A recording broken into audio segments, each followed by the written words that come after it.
been very warm around here in Tampa Bay. You know, Ed, when was the last time it rained? It's been a long time, has it not? Well, it rained less than a week ago, but it really wasn't a very good rain. We've had a pretty dry, let's be honest. The pollen is still in the air, and it's killing my eyes. Yeah.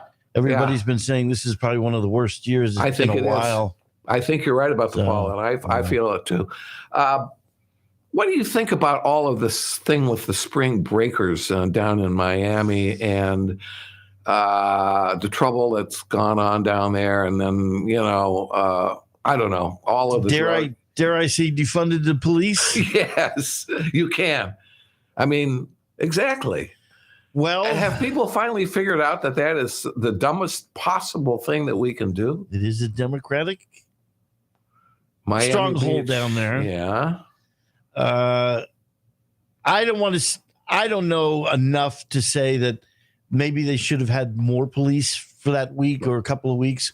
Because if you get down to Clearwater Beach right now, there are Clearwater police cars everywhere. They're stationed here, probably I'd say every 10 streets or so. Yeah. And then they're on bicycles. And that's just on the roadways. Now on the beach itself, they've got golf carts with big 4x4 wheels, and they're running up and down the beach. And do we have a lot of the college crowd that's come to Clearwater Beach? It doesn't look as thick as it usually does. And you got to mind you that there was a shooting on Clearwater Beach 2 weeks ago in that surf shop on the second floor. Okay. So, and the kid was killed in a gunfight. Oh. So, yeah.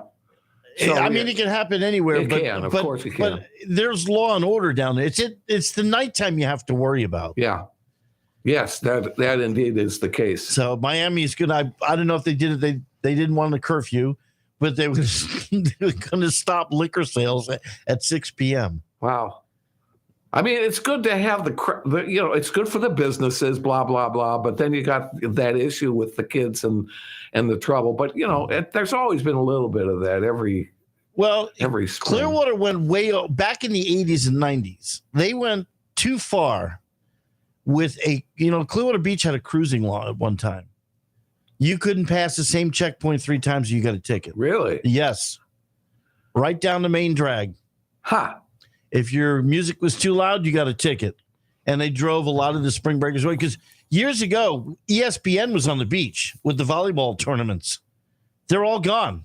They wouldn't come back because the Clearwater Beach basically ran the spring breakers off, built condos, so there were no hotels left. Now they're trying to flip it back the other way. They are trying to go back. Yeah. Okay, very interesting. So we've been talking a little bit about Ron DeSantis. I mean, he's really making the news these days. Some people feel he's made some gaffes recently. I think he has not announced yet, but let's be honest. He's acting completely like someone that's going to be a presidential candidate, and he's drawn the wrath of Donald Trump. In fact, former President Trump's presidential campaign, did you know this? They are blackballing anybody who worked for Ron DeSantis. They can't be involved with Trump. Justin Caporal, who helps lead the advance team for Trump, has put out the word that anybody who staffed a recent DeSantis book tour will be considered persona non grata when it comes to Donald Trump. This is according to Real Clear Politics.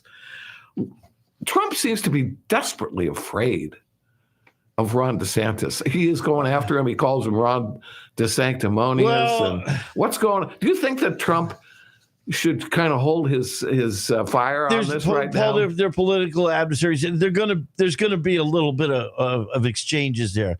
Listen, the bar has been set though.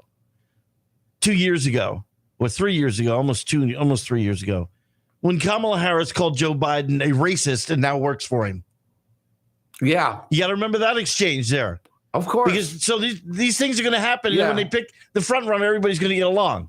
You think so? I would think so. Okay. I would think so. Well, right now, in fact, I think they caught Trump even trying to do a parody of DeSantis during one of his speeches recently, about how and Trump keeps saying how Donald Trump is the reason that DeSantis became the governor of Florida. I mean, all right, you gave him a little bit of publicity at the time, but DeSantis has made fun of the whole payment thing of what's her face there, with the he worded it that I don't know how you pay off a porn star. Well, he said he said he did want to get into the payoff of a porn star. Yeah, I'd never had to do that before, something like that. Yeah, I think he could have taken the high road on that one. Well, maybe to tell you the truth, maybe we're not going to pick our candidate of who's got the best, liners or whatever.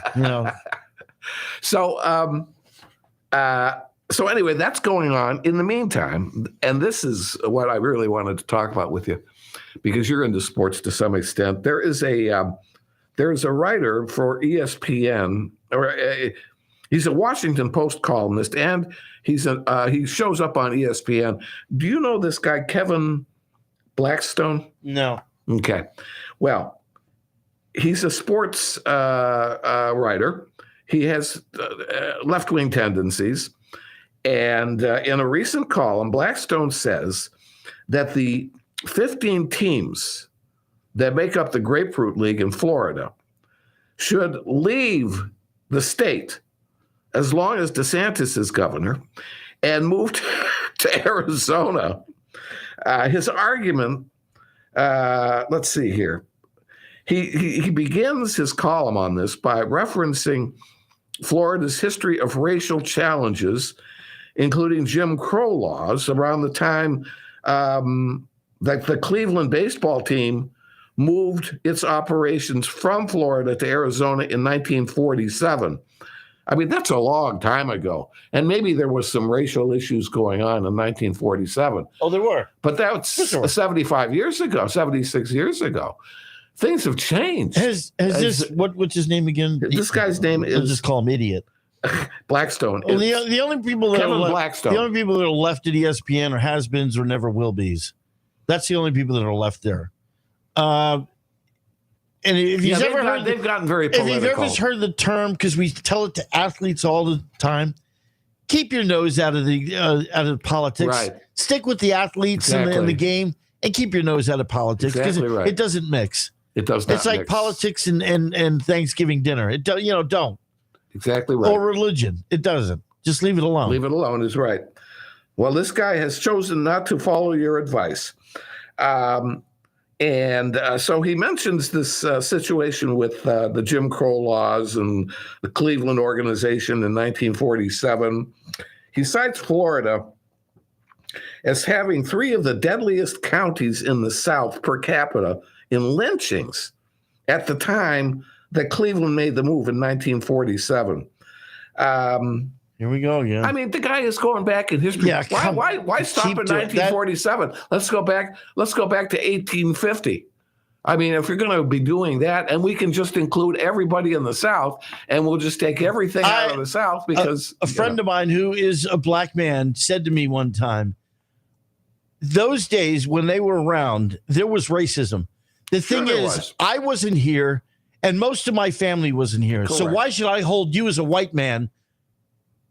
Exactly. And hold you hostage on that. This thing is something that apparently we can never get past.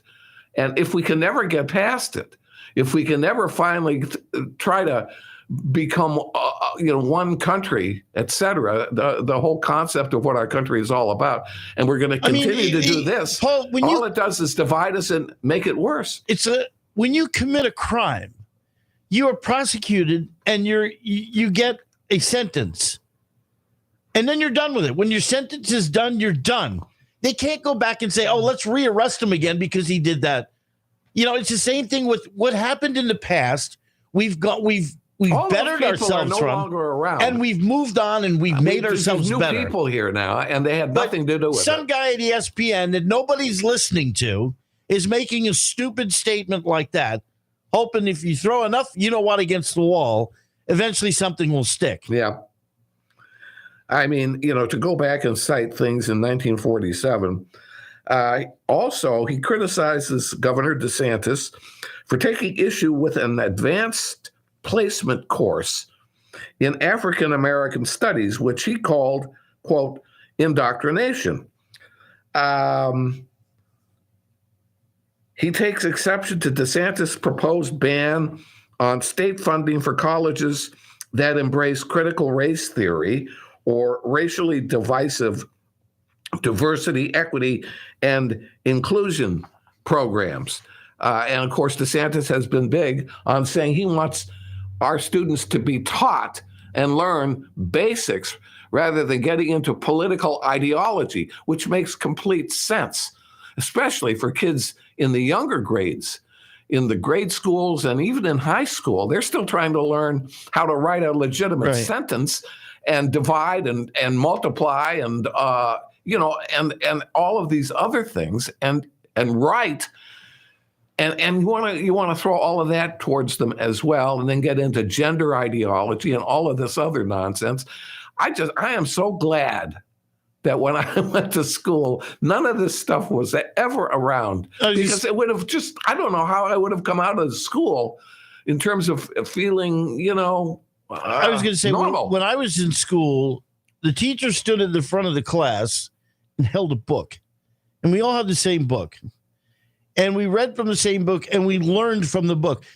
Today, it's almost like, put your books down. I'm going to tell you what the way this is. These are my views, and this is the way it's going to be. Yeah, I'm going to get my political ideology. Yeah. I'm going to incorporate it into teaching you. We're no longer going to be male or female. We can identify at birth as a birth person. I think that's the newest one. I'm not a male or female. I'm declaring myself a birth person. Come on. It's just, when you're, think about it. If you were 10 or 11 years old and you're listening to all of this stuff, and then you're going to class, and God forbid you have a teacher that brings this kind of stuff up, can you imagine thinking back on what you were worried about at the age of 10 or 11 or 9 or whatever, and you have all of that thrown at you? I just don't think it's a healthy thing for these kids. I mean, 9 or 10 years old, you're trying to figure out who you want on your kickball team. Exactly. Yeah. I mean, exactly. Anyway. Let's take our final break, and we got some other things to talk. We're going to talk about our buddy Joe Biden. We're going to talk about Russia, nuclear arms in Belarus, and also we're going to give you the top 10 best companies to work for, large companies in Tampa Bay. So don't go away. It's time to stay behind. All I wanted was to hold you. This is the Tan Talk Radio Network. Are you a writer, inventor? Do you have questions about your intellectual property rights? Well, tune in every Tuesday and Thursday morning at 11 o'clock for Joy on Paper. Once a month, I will have a special guest, the writer's legal eagle, Bill Larson of Larson & Larson, who can answer your questions. Protect your valuable work. Email me your questions to patsy.radio@gmail.com, and then listen in every Tuesday and Thursday at 11 a.m. right here on Tampa Bay's Tan Talk Radio Network. That's patsy.radio@gmail.com. Hey, you new to the area or just want to know about the best hidden gems and upcoming events? Stay tuned. Be Local Buzz with Devin takes you to these places, introduces you to the best businesses, and tells you about upcoming buzz. Preset your radio to Tan Talk 1340 AM or 106.1 FM every Thursday from 4 to 5. That is the Be Local Buzz with Devin on Tan Talk 1340 AM and 106 FM every Thursday from 4 to 5. Looking forward to speaking with you. This is the Tan Talk Radio Network. All I wanted was to touch you. There's no need for blame. Hey, we are back. How far are we away from Easter? I don't even know. I'm still changing my clocks. Easter's next weekend. Is it already? Wow. I want to say so. Yeah. It is. Yeah. No, I'm sorry. It is the 9th. The 9th of April. Yes. Okay. So we got some time. About 12 days to 13 days. All right. Get you that Easter basket you wanted. So since I've been gone and back, Joe Biden, of course, has been ducking and hiding, won't answer any questions. When he does, they're usually 3-word answers, and then they haul him away. What is with this? If I was a reporter, for a major media organization, I would be screaming at the top of my lungs about why the White House is protecting this guy from taking any damn questions. Why doesn't he hold a press conference? Why doesn't he show up and sit down and look, I'm going to spend an hour and a half and I'm going to answer your questions. What's wrong with him? It's funny you bring that up because I thought about this the other day, that when we elect these people, and I'm talking about state senators and people like that go into Congress or whatever, or the Senate, that once you elect them, they answer to nobody. I almost think that when you elect, there should be some sort of a new rule that in those offices, you need to have at least 4 town meetings in your term to where you have to get in front of the people and answer those questions. Exactly. But the president-wise, I mean, if Trump, it goes back to the same thing. If Trump would have done this, but they don't want to hear that. No. They don't want to I mean, that man would stand and take and then give it back, too. He would. But I think they're so afraid of Biden just going off the rail. Biden will read a teleprompter and then stumble away from the lectern. Is that not what happens? And once in a while, he'll turn if he hears a question that maybe he feels he can answer. He'll give a softball 5 words, and then he'll stumble out of the room. Yeah. Come on, man. What flavor ice cream did you have last night? Horrible. Yeah. Well, anyway, Biden felt the wrath of Twitter over the weekend after he claimed that, quote, MAGA Republicans want to cut federal funding for border security. Come on, Biden. Do you think people are going to swallow that one the way you've been handling or not handling the border? Here's what he said. MAGA House Republican proposals would slash funding for border security, a move that could allow nearly 900 pounds of fentanyl into our country. He says we need more resources to secure the border, not less. The guy's just outright lying. He's outright lying about what Republicans want done. He absolutely has no interest in closing off the border. Did you hear his comment about the kid that died of a fentanyl overdose and the mother blamed Biden because he was allowing the drugs to come in? And Biden's response was, in a chuckle, he died during Trump's watch. He OD'd. Those drugs came in under Trump's watch. Oh, my God. Yeah, it was awful. That's pathetic. It's just pathetic. So Biden's tweet included a photo of himself shaking hands with a U.S. Customs and Border Protection officer, which was taken from his first and only trip to the border in El Paso. Remember when they cleaned out the entire area so that when he came in there wasn't going to be any trouble. Going to be completely wide open. The other day I got very excited because I heard Biden went to the border and they had an agreement on tightening the border. The problem is it was Canada. Yes. He's at the wrong border. He's at the wrong border. He's going to work out an agreement with Canada. Hey, man, in the meantime, we're gonna stop all that illegal maple syrup coming across the border. The barn is totally open. So he's going to go and close the north side of the barn is going to be closed. The south side of the barn is totally open. That bootleg maple syrup's killing everybody. There you go. Yeah. We're all getting fat. You know, it's those Canadians scare me to death. Yeah. Those Canadians coming over the border. You know that there's going to be trouble. Driving in the left lane with the blinker on. I don't know what this guy is thinking. I mean, I know he's a puppet, and everybody knows that somebody else is doing all of the string pulling. I mean, the guy, I'm I got to say this, Paul. I saw a video of Biden about 25, 30 years ago, and I got to tell you. He was vibrant. I'd have voted for him. He was very vibrant. He was sharp. Then. Oh, yeah. He was quick on his feet. Oh, yeah. He's a shell of his former self right now. Absolutely. I'd never seen it before. He was angry about things. Of course, all the things he's against now, he was for back then. I mean, I never would have voted for the guy. I always worried about the guy. He was the ultimate politician. But you're right about his sense of self and his his ability to communicate. He was very vibrant, energetic at that time. One time that Kamala Harris was right. back then he was a racist. I mean, to come out and say, I don't want my schools, mixed with black kids. Came out and said that. He gave a eulogy at a Ku Klux Klan member who happened to be, I'm trying to think of his name, the Speaker of the House when he died, who had been a Grand Dragon from West Virginia, Robert Byrd. Did you know that Joe Biden eulogized Robert Byrd? Mm-hmm. And Robert Byrd at that point, it had been years since, he was a member of the KKK. Yeah. But I mean, couldn't you imagine if Trump had eulogized a former Grand Dragon? How many times you would have seen that?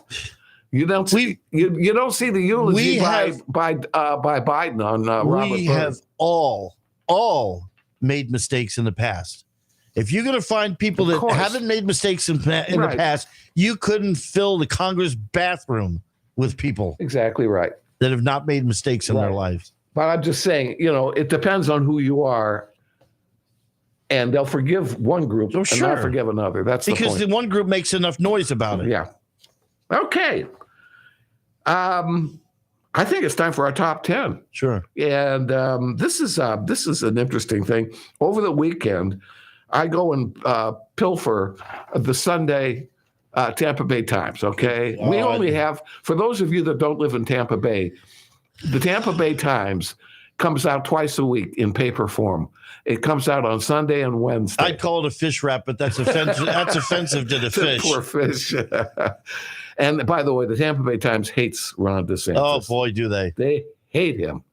I have never. And Trump. If you go to the opinion, of course, Trump. If you go to their opinion page, I don't think I've seen a pro DeSantis letter that they've allowed on that page in months. Okay, all right. Anyway, they have come out and published the top 10 best companies to work for in Tampa Bay with 500 or more employees. Now, it was actually a survey that was conducted by a group called Energage.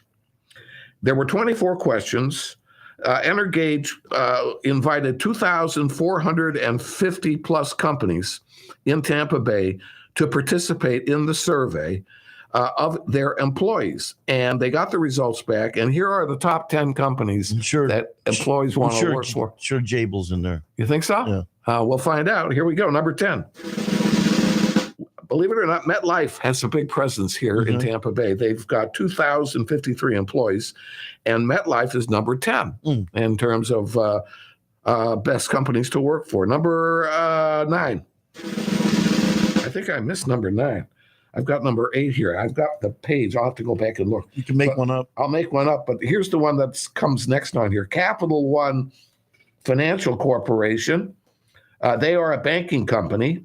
They've got 1,641 employees. So that's number, according to the list here, I think it's number 8. All right. Number 7. Have you ever heard, Ed, of Baldwin Risk Partners? No. They are an insurance and risk management company. You notice it's all financial so far. And they've got 516 employees. They just made the cut. We got 2 minutes. We got 2 minutes. All right. There we go. Number 6. Grow Financial Federal Credit Union. Another one. 547 employees. All right. Number 5. Progressive Insurance. I see their commercials all the time on TV.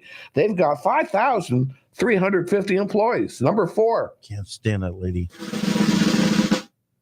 Oh, Midge or whatever her name is. All right. Number 4 is K-Force. They are a business services company, 593 employees. Number 3. It's Flo, by the way. Flo is right. I like her. You don't like Flo? No. Why? No. Okay, that's all right. It's a psychological thing. 3 is BHHS Florida Properties Group. They are a property management company. They've got 3,000 plus employees. Wow. Number 2, Chadwell Supply. They are a maintenance supply company. They've got 525 employees. All right. And the number 1 best company with 500 or more employees. Know before.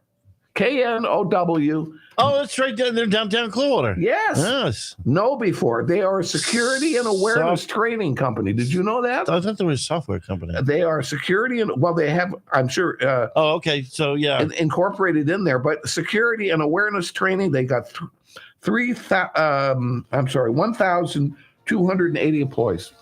So there you go. Wow. All right. We'll be back on Wednesday. It's Monday, Wednesday, Friday, 10 to 11. We'll see you Wednesday. Remember, freedom works.